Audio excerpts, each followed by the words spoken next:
It was about 10:30. I was scheduled to meet my manager for a cup of coffee and talk about some store issues. So we went across the street and we're drinking coffee.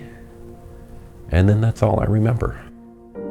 I woke up, my wife is standing over me going, "You're okay, you're in the hospital, but you've been shot."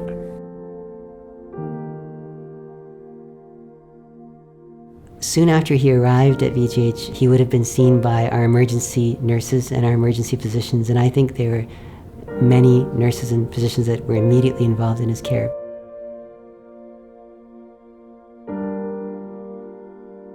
By the time I arrived in the trauma bay, the resuscitation was in full effect, and the physicians and nurses were working to put him on the ventilator so that he could get enough oxygen into his lungs.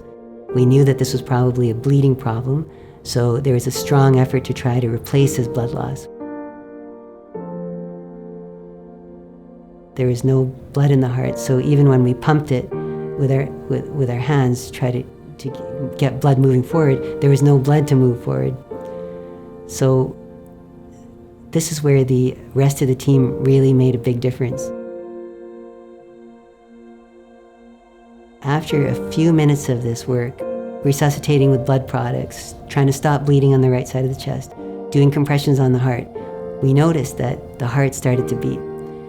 And it initially started with just one beat, one contraction, and then nothing.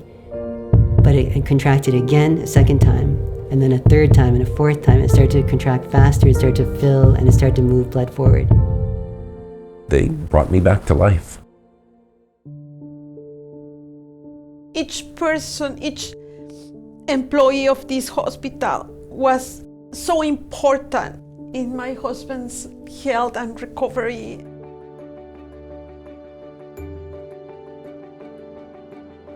There's a tremendous amount of need and of extra equipment or resources that the hospital would like to access if it can access it. And that's where the VGH Foundation comes in, and private donors and other individuals and corporations that are interested in helping. And you know, the beautiful thing about a new piece of equipment in this hospital is not only might it help me,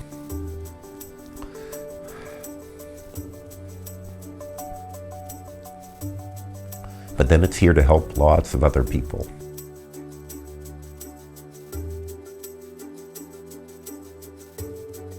You don't know what's really gone on. You don't really know what's going on. All you know is that you're sick, and there's an incredible team of people helping you. I think when you have this commitment, passion, expertise, a great team, and you're supported with the best technology and the best equipment, you can sometimes make a miracle happen.